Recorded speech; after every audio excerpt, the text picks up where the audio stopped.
Ukraine সংকট ও ইউরোপের নিরাপত্তায় করণীয় নিয়ে সোমবার ওয়াশিংটনে ছুটে যান ফরাসি প্রেসিডেন্ট ইমানুয়েল ম্যাক্রো।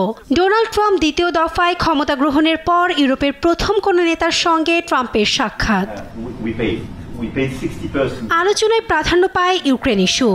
এ বিষয়ে শিগগিরই যুদ্ধবন্ধে দুই নেতা একমত হলেও ইউক্রেনে ও ইউরোপের নিরাপত্তার নিশ্চয়তার বিষয়টি এড়িয়ে যান মার্কিন প্রেসিডেন্ট। তবে কিয়েভকে নিরাপত্তার নিশ্চয়তা দিতে ইউরোপ প্রস্তুত বলেও সাফ জানিয়ে দেন ম্যাক্রো। আমরা শান্তি চাই, তবে সেই শান্তির অর্থ ইউক্রেনের আত্মসমর্পণ নয়। কোনো নিশ্চয়তা ছাড়া এ যুদ্ধবিরতি হতে পারে না। শান্তি চুক্তিতে ইউক্রেনীয় সার্বভৌমত্বের শর্ত অন্তর্ভুক্ত থাকতে হবে। কিয়েভকে তার সঙ্গে সম্পর্কিত বিষয়গুলো সব পক্ষের সঙ্গে আলোচনার অনুমতি দিতে হবে। আমরা অঞ্চলটিতে দীর্ঘমেয়াদী শান্তি চাই। প্রেসিডেন্ট ট্রাম্প যুদ্ধবিরতি নিশ্চিত করা ও স্থায়ী শান্তি অর্জনের উপর জোর দিয়েছেন। এমনকি তার প্রশাসন ভ্লাদিমির পুতিন ও জেলেনস্কির সঙ্গে সরাসরি আলোচনা করেছেন বলেও জানান।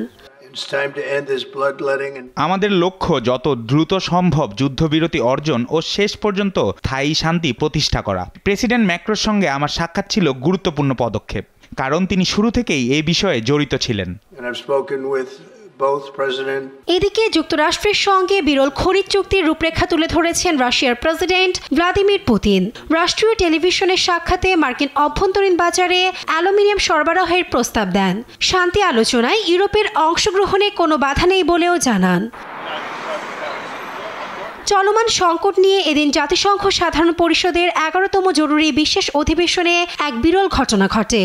উত্থাপিত দুটি ভিন্ন প্রস্তাবের ভোটে মস্কোর পক্ষে অবস্থান নেয় ওয়াশিংটন।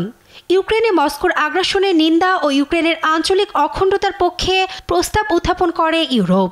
এতে যুক্তরাষ্ট্র রাশিয়া বিরোধিতা করলেও প্রস্তাবটি গৃহীত হয়। আরেকটি প্রস্তাব ইউক্রেন যুদ্ধবন্ধে নিরাপত্তা পরিষদে তুলে যুক্তরাষ্ট্র।